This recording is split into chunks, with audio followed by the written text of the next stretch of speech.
오늘 제 설교 제목은 나는 물고기 잡으러 가노라입니다. 오늘 예배에 참석하신 분들에게 저는 물고기 스티커를 나누어 드렸습니다. 우리 주위에서도 사람들이 자동차에 그 물고기 스티커를 붙이는 것을 여러분들도 보셨을 것입니다. 그 물고기 표시는 교회가 처음 시작되었던 아주 오래전부터 자기가 크리스천이라는 표시였습니다. 여러분은 코바디스라고 하는 영화를 보신 적이 있습니까? 1951년에 제작된 영화 코바디스에 보면 그 물고기 표시가 나옵니다. 저렇게 한 여자가 코바디스에서 저렇게 물고기 표시를 하는 것을 우리가 볼 수 있었습니다. 로마 제국의 박해를 받던 그때에 크리스천들은 자기들이 크리스천이라는 것을 숨겨야만 했었습니다. 만약에 자기가 크리스천임이 발각되면 자폐가 박해를 당하였기 때문이었습니다. 그래서 사람들을 만나면 그 사람도 자기와 같은 크리스천인지 아닌지 알아보기 위해서 그림을 그렸습니다. 처음에 크리스천 한 사람이 땅에 물고기 그림인지 모르도록 둥그런 선을 하나 표시합니다. 저렇게 둥그렇게 아치를 그리면서 그림을 그립니다. 그러면 그 사람이 자기가 크리스천이 아니면 그것을 보고 그냥 무시할 것입니다. 그러나 자기가 크리스천이라면 그것이 무엇인지 알고 그 밑에 둥그런 선을 하나 더 표시합니다. 저렇게 둥그렇게 표시를 하면서 그러면 그들은 서로가 크리스천임을 알고 반갑게 인사를 나눕니다. 지금이야 크리스천들이 먼지처럼 셀 수 없이 흔하지만 그때는 정말 황금처럼 아주 적었습니다. 그때는 크리스천들이 목숨을 걸고 예수를 믿었습니다. 그래서 그들이 서로가 크리스천이라는 것을 알게 되면 그들은 너무나 반가워 형제가 되고 자매가 되는 것입니다. 이것이 자기가 크리스천이라는 비밀스러운 암호였습니다. 그 당시 그들은 박해를 피하여 로마의 땅속에 만들어진 공동묘지인 카타콤에서 모여 예배를 드렸습니다. 사람들이 땅속에 터널을 만들어 시체를 그 안에 두었습니다. 저렇게 땅속에 벽을 파가지고 저렇게 시체를 넣어두는 곳을 만든 그런 공동묘지가 바로 저것입니다. 저도 30여 년 전에 아내와 함께 로마의 카타콤을 다녀왔었습니다. 사람들이 그곳에 들어갈 때는 반드시 안내원을 따라 들어가야만 했습니다. 왜냐하면 오래전에 어떤 사람이 혼자 들어갔다가 길을 잃고 헤매다 죽었기 때문이었습니다. 그 땅속의 공동묘지가 얼마나 꼬불꼬불하고 얼마나 길고 복잡한지 안내원 없이 혼자 들어갔다가는 길을 잃을 정도였습니다. 그래서 그 당시에 박해를 피해 숨어 살던 크리스천들이 그 땅속 카타콤에 들어와서 길을 잃지 않도록 표시를 해두었습니다. 그것이 바로 물고기 표시였습니다. 저렇게 카타콤 안에 물고기 표시를 해두면 입쪽이 바로 그것을 따라가면 되는 그러한 표시였습니다. 그것을 예수님의 물고기라고 그들은 불렀습니다. 그 당시 여러 나라 사람들이 로마 제국 안에서 공용어로 지금의 영어처럼 그리스어를 사용하였습니다. 그리스어로 물고기가 익투스입니다. 익투스는 네 개의 단어, 머리 글자, 처음 나오는 머리 글자의 조합입니다. 그림을 보면 이해가 될 것입니다. 저 그림을 보면 익투스라고 하는 그리고로 물고기라는 뜻입니다. 그래서 맨 앞에 있는 것이 예수님, 그 다음에 그리스도, 하나님, 그리고 아들, 그리고 구세주라고 하는 익투스. 맨 앞 글자씩 하나씩 따서 저렇게 생선이라고 하는 표시, 그리스어로 생선이라고 하는 저 표시를 만든 것입니다. 다른 것을 보면 저렇게 이에수스, 크리스토스, 세오스, 휘오스, 소테르라고 해서 예수님은 그리스도 하나님의 아들 구세주라고 하는 그런 물고기 익투스의 맨 앞 글자를 따서 저렇게 그림을 만든 것입니다. 그 네 개의 단어는 예수 그리스도 하나님의 아들 구세주입니다. 그 당시에 크리스천들이 박해를 받고 있어서 저렇게 물고기를 그림으로 예수 그리스도 하나님의 아들 구세주라고 비밀스럽게 표시하였습니다. 성경에 보면 물고기에 관한 이야기가 여러 번 나옵니다. 예를 들면 베드로와 그의 동생 안드레, 그리고 야고보와 그의 형제 요한은 모두 어부들이었습니다. 그들은 물고기를 잡다가 예수님의 부름을 받아 제자가 되었습니다. 그리고 어느 소년이 예수님께 그의 점심 도시락, 빵 5개와 물고기 2마리를 드렸습니다. 예수님은 그 소년의 도시락으로 5,000명을 배불리 먹이셨습니다. 오늘 성경 본문에도 베드로가 물고기 잡으러 가겠다고 말합니다. 그러자 다른 제자 6명이 자기들도 같이 가겠다고 말합니다. 그래서 그들이 디베라 바다, 즉 갈릴리 호수에서 배를 타고 그물을 내렸지만 그들은 물고기 한 마리도 잡지 못했습니다. 밤새도록 그들은 물고기 한 마리도 못 잡았습니다. 새벽에 호숫가에 어떤 사람이 배에 있던 그들에게 물고기 좀 잡았냐고 물었습니다. 그들은 한 마리도 못 잡았다고 대답을 했습니다. 그랬더니 그 사람이 그들에게 오른쪽으로 그물을 던져보라고 말했습니다. 그들은 그의 말에 따라서 오른쪽에 그물을 던졌더니 잡은 고기가 너무 많아서 그물을 올릴 수 없을 정도였습니다. 그때 한 제자가 베드로에게 주님이시라 말하자 베드로는 바다에 뛰어내렸습니다. 그가 부활하신 예수님을 보러 배에서 뛰어내려 수영을 하며 예수님께 갔습니다. 그는 그때 어떤 마음이었을까요? 아마 그의 마음은 예수님께 너무 미안했을 것입니다. 그는 예수님께서 붙잡히실 때 자기는 예수님을 알지 못한다고 3번이나 부인하였습니다.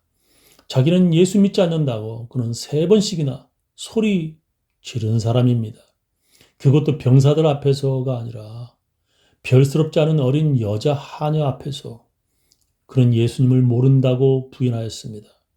예수님 앞에서 다른 사람은 다 도망갈지라도 자기는 예수님과 함께 죽겠다고 자신 있게 말한 사람이었습니다. 그러나 그는 예수님이 십자가에 못 박히실 때 그 옆에도 오지 않은 겁쟁이였습니다. 그리고 그는 목회의 실패자처럼 다른 직업을 찾아 물고기 잡으러 떠나온 사람입니다. 예수님께서 그에게 물고기 잡는 어부가 아니라 사람을 낚는 어부가 되라고 말씀하셨습니다. 그런 그가 전도하고 복음을 전하는 사람이 아니라 예전의 직업인 어부가 되려고 물고기 잡으러 온 것입니다. 저는 그때 베드로의 마음을 이해할 수 있을 것 같습니다. 지난달에 우리 교회에 어떤 남자분이 찾아와 우리와 함께 주일 예배를 드렸습니다. 예배 끝나고 우리 집에서 그분과 함께 점심을 먹으며 이야기를 나눴습니다. 그분의 직업은 트럭 운전사였습니다. 큰 트럭을 운전하면서 컨테이너를 주문한 곳에 배달해 준다고 그분이 말했습니다. 그러다가 주일을 맞아 그분은 우리 교회에서 같이 예배를 드리게 되었다고 말했습니다. 나중에 그분은 자기가 장로교 목사라고 그의 신분을 밝혔습니다. 목회를 하다가 교회를 사직하고 지금은 트럭 운전을 한다고 말했습니다. 저는 그분에게 나도 예전에 목회를 그만두고 트럭 운전을 한번 해볼까 생각했었다고 말했습니다. 요즘에 목회를 하다가 잘 안 돼서 다른 직업을 가진 목사님들이 꽤 많습니다. 한국에서는 택시 운전도 하는 목사님들이 있고 배달 일을 하는 목사님도 있습니다. 저 역시 우버 배달을 한번 해볼까도 생각해 봤습니다. 그렇게 다른 직업을 갖는 목사가 요즘에 많습니다. 예전에 한국에 있는 친구 목사에게서 저는 이런 말을 들었습니다. 교회 교인들의 수가 너무 적어서 교회 건물 렌트비도 자기 돈으로 내고 있다고 그런 말했습니다. 그래서 자기가 목회를 계속하고 있으면 그는 계속 은행빚을 지게 된다라고 말했습니다. 그래서 목회를 그만두고 다른 직업을 알아봐야 하는지 고민 중이라고 그는 말했습니다. 저 역시도 그런 힘들던 때가 있었습니다. 예전에 어느 봄날 저도 목회가 너무 어려워서 교회 앞에 힘없이 주저앉아 있었습니다. 저는 그때 빨리 죽고 싶은 마음이었습니다. 그래서 저는 주님, 저는 그리 오래 살고 싶지 않으니 너무 오래 살지 않게 해주세요 라고 기도했습니다. 그때 따스한 햇볕이 구름 사이로 비치며 제 등이 따뜻해지는 것을 느꼈습니다. 그때 주님께서 제 등을 만지시며 이렇게 말씀하신 것 같았습니다. 내가 너를 떠나지도 아니하고 버리지도 아니할 것이다. 내가 너와 함께 하겠다. 그때 비로소 저의 눈이 열리며 아직도 남아있는 교인들이 보이기 시작했습니다. 아직도 교인들은 교회에 남아 있어서 주일 예배에 빠지지 않고 잘 참석하는 것입니다. 목사보다도 더 나은 교인들이 아직도 교회에 남아 있습니다. 모든 목사들은 그렇게 죽고 싶을 정도로 어려운 때가 있습니다. 베드로도 지금 그와 마찬가지인 것입니다. 그가 예수님과 함께 돌아다닐 때에 수많은 사람들이 그를 둘러싸았습니다. 그때 그는 열심히 사람들에게 복음을 전하였습니다. 항상 그들의 주위에 수많은 사람들이 있었고 또한 그에게 음식을 대접해주는 사람들도 많았습니다. 그는 예수님과 함께 인기가 많은 스타와 같았습니다. 그러나 이제 예수님은 십자가에 죽으셨고 사람들은 다 떠나고 아무도 없었습니다. 그리고 자기도 예수님처럼 잡혀 죽을 수도 있는 처지가 되었습니다. 그런 처지에 그는 먹고 살아야 하기에 지금 그는 예전의 직업으로 돌아가 물고기라도 잡아야 하는 것입니다. 그런데 그에게 예전에 물고기 잡던 그때의 실력조차도 사라지고 그는 밤새도록 물고기 한 마리도 못 잡은 것입니다. 그때 어떤 사람의 말대로 그물을 던져 그들은 엄청나게 많은 물고기를 잡게 되었습니다. 그분이 바로 부활하신 예수님이셨습니다. 베드로는 예수님께 너무나 미안하고 또한 놀랍고 반가워 바로 배에서 뛰어내렸습니다. 그분에게 그는 달려갔습니다. 그분은 불을 피워놓고 생선과 빵을 요리하고 있었습니다. 그리고 베드로에게 와서 아침 식사를 하라 하고 말씀하셨습니다. 베드로는 예수님을 다시 만나면 책망을 듣지 않을까 걱정을 했을지도 모릅니다. 그는 예수님을 모른다고 3번이나 부인하였습니다. 그는 자기는 예수님의 제자가 아니라고 말했습니다. 그는 자기는 예수 믿지 않는다고 말했습니다. 그런 자기에게 다시 나타나신 예수님이 하시는 말씀은 와서 아침밥 먹으라 하였습니다. 예수님의 그 말씀은 베드로를 회개하고 통곡하게 만드는 것입니다. 예수님은 책망의 말씀이 아니라 밥 먹으라는 위로의 말씀이었습니다. 목회를 얼마나 못하면 이렇게 다시 물고기 잡고 있냐고 예수님은 책망하시지 않으셨습니다. 예수님은 우리를 책망하는 것이 아니라 밥을 먹으라고 다시 힘을 주시고 위로를 해 주십니다. 이야기 하나 여러분들에게 들려드리고 제 설교를 마치겠습니다. 어떤 여자가 자기는 매일 밤 부활하신 예수님을 만나고 있다고 떠벌렸습니다. 매일 부활하신 예수님을 만난다는 그 여자의 이야기를 듣고 많은 사람들이 부러워하였습니다. 근데 어떤 목사님이 그 여자가 진짜 부활하신 예수님을 만나는지 시험해보고 싶었습니다. 그래서 그 목사님은 그 여자에게 이렇게 물었습니다. 당신이 예수님을 만나면 내가 처음 목회할 때 실수한 것이 무엇인지 예수님께 물어보시오 라고 말했습니다. 그 여자가 그것을 알면 그 여자의 말이 진짜인 것입니다. 그리고 다음날 목사님은 그 여자를 만나 물었습니다. 그 여자의 말이 예수님은 당신의 실수를 기억도 하지 않으신다 말씀하셨습니다. 예, 그렇습니다. 성경은 이렇게 말씀하십니다.